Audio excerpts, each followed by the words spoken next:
नमस्कार दोस्तों, आप सभी का online YouTube channel study room पर हार्दिक स्वागत है। और आज के वीडियो में हम डेली करंट अफेयर्स के जो क्वेश्चंस हैं उनके बारे में पढ़ेंगे। और पढ़ने से पहले आप सभी को मदर्स डे की हार्दिक शुभकामनाएं। और हमारी जो जीवन में प्रथम शिक्षक होती है वो हमारी माँ ही होती है, इसलिए माँ का स्थान कोई नहीं ले सकता। आज के वीडियो में हम करंट अफेयर्स शुरू कर रहे हैं, डेली करंट अफेयर्स के एमसीक्यू की। और जो ये सभी एमसीक्यू है, ये सभी जो कॉम्पिटिटिव एग्ज़ाम्स है इनके लिए महत्वपूर्ण है। और टॉप एमसीक्यू जो बनेंगे रोज़ रोज़ के, वो इसी तरह सीरीज़ के माध्यम से लाए जाएंगे और ये पढ़ाए जाएंगे भाई गौतम सपावत यानी कि मेरे द्वारा। तो चलते हैं, हम आगे पढ़ते हैं बिना देरी करे।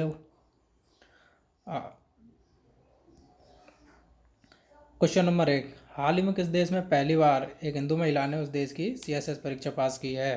तो आप अपना आंसर लगाए। Option A Sri Lanka, option B Bangladesh, option C Pakistan, option D Nepal. तो मैं बता दूं, इसका जो आंसर है वो सी है, पाकिस्तान। पाकिस्तान में किसी हिंदू महिला ने उसके आज तक के इतिहास में पहली बार वहाँ की प्रशासनिक और सेवा वर्ग के एग्जाम पास की है और उसके लिए चयन हुई है। क्वेश्चन नंबर 2, पाकिस्तान की जो पहली हिंदू महिला है उसका नाम क्या है? तो आप अपना आंसर लगाए। Option A doctor Sana Manju Kumari, option B doctor Sana Harpreet Kaur, option C doctor Sana Ramchand और ऑप्शन डी डॉक्टर सना नया। तो मैं आपको बता दूं, इसका जो आंसर वो है option C doctor Sana Ramchand. और आगे बढ़ने से पहले इसके बारे में हम थोड़ा सा जान लेते हैं। ये पाकिस्तान के सिंध प्रांत के शिकारपुर ज़िले के ग्रामीण क्षेत्रीय रहने वाली है। इन्होंने रिजल्ट आने पर वाहिगुरु जी खालसा वाहिगुरु जी की फतेह से एक ट्वीट किया था, इसके कारण ये न्यूज़पेपरों में काफ़ी चर्चित रही है। क्वेश्चन नंबर 3, किस भारतीय महिला पहलवान ने विश्व ओलंपिक क्वालिफायर्स के 50 किग्रा वर्ग में शानदार प्रदर्शन करते हुए टोक्यो ओलंपिक का टिकट कटाया है? यानी कि उन्होंने उसके लिए क्वालिफाई किया है। और टोक्यो ओलंपिक जो कि जापान में प्रस्तावित है 2021 में, अब होते नहीं होते ये आगे देखा जाएगा। Option A Geeta Phogat, option B Seema Bisla, option C Sakshi Malik, option D Vinesh Phogat. तो इसका सही आंसर है ऑप्शन बी सीमा बिस्ला, जो उन्होंने ओलंपिक के लिए क्वालिफाई किया है। क्वेश्चन नंबर 4, किस पर्वतारोही ने हाल ही में 25वीं बार दुनिया के सबसे ऊंचे पर्वत शिखर माउंट एवरेस्ट पर चढ़कर अपने ही रिकॉर्ड को तोड़ा है? तो माउंट एवरेस्ट का शिखर जो सबसे ऊंचा है उस पर 25 बार एक ही व्यक्ति के चढ़ना अपने आप में एक बड़ी उपलब्धि है, क्योंकि यहाँ एक बार चढ़ना भी उपलब्धि माना जाता है। तो option A Edmund Hillary, option B Tenzing Norgay, option C George Mallory, option D Kami Rita Sherpa. तो इसका सही आंसर है ऑप्शन डी कामी रीता शेरपा, जिन्होंने इस अपने रिकॉर्ड को 25 बार चढ़कर तोड़ दिया है।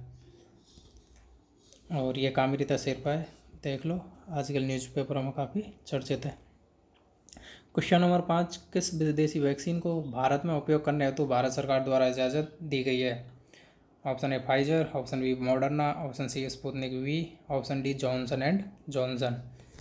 तो इसका सही आंसर है ऑप्शन सी स्पुतनिक वी। और क्वेश्चन नंबर 6, नासा ने अपने मंगल मिशन मार्स के तहत एक कंट्रोल्ड हेलीकॉप्टर का सफलतापूर्वक परीक्षण किया है, उस हेलीकॉप्टर का नाम क्या है? तो मैं आपको बता दूं कि नासा ने अपने जो मंगल मिशन है उसके तहत परसेवेरेंस रोवर के निचले हिस्से में एक छोटा सा हेलीकॉप्टर लगा के भेजा था। उस हेलीकॉप्टर ने वहाँ पर एक सफलतापूर्वक उड़ान भरी है, जो कि एक बड़ी उपलब्धि है। तो उस हेलीकॉप्टर का नाम क्या है? आप ऑप्शन लगाओ। Option A Ingenuity Mars helicopter, B Perseverance helicopter, C great Ingenuity helicopter, D Ingenuity rover. तो इसका जो सही आंसर है वो है A Ingenuity Mars helicopter.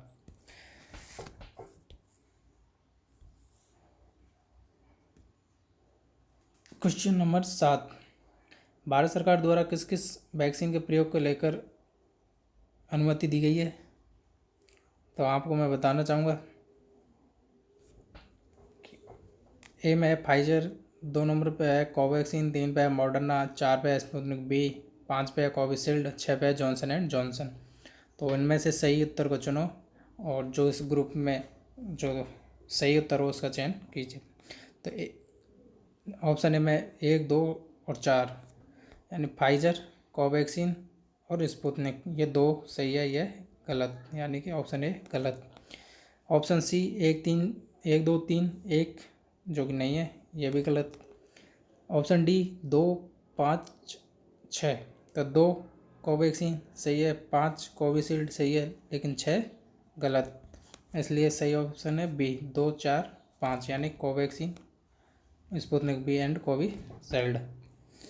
Question number 8, हाल ही में सर्वोच्च न्यायालय द्वारा किस राज्य के द्वारा दिए गए आरक्षण को निरस्त कर दिया गया है? तो ऑप्शन है Uttar Pradesh, option B Karnataka, option C Maharashtra, option D Rajasthan. हमको बता दो इसका जो सही आंसर है वो महाराष्ट्र है, जिसमें वहाँ के मराठाओं को जो आरक्षण दिया गया था उसे संविधान द्वारा असंवैधानिक बताते हुए रद्द कर दिया गया है।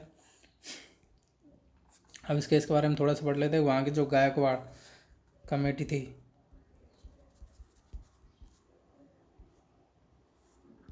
गायकवाड़ कमेटी की सिफारिश के आधार पर यह एक्ट बनाया गया था, Maharashtra social educational backward class act 2018, जबकि सुप्रीम कोर्ट ने अपनी टिप्पणी में कहा है कि मराठा कभी सोशल यानी शैक्षिक और सामाजिक रूप से पिछड़े नहीं हो सकते, और राज्य में ऐसी कोई असामान्य परिस्थिति उत्पन्न नहीं हुई जिसके लिए उनको आरक्षण दिया जाए।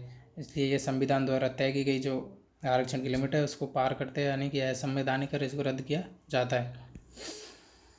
और लास्ट में मैं आपसे यही कहना चाहूँगा कि इस समय कोरोना का दौर चल रहा है, जिसमें इंसान को जिंदा रहने के लिए ही संघर्ष करना पड़ रहा है। इसलिए अपने आसपास किसी उसको देखो जिसने मास्क नहीं पहना हुआ है, कृपया करके उसको टोके और उससे कहे कि ये हमें एक जिम्मेदार नागरिक होने के नाते हमें मास्क पहनना चाहिए, सरकार द्वारा जारी किए गए सही दिशा निर्देशों और गाइडलाइंस का पालन करना चाहिए, कोविड के अनुरूप हमें व्यवहार करना चाहिए, ताकि इस बीमारी का जल्दी जल्दी खात्मा हो और हम पुराने दौर में लौटें।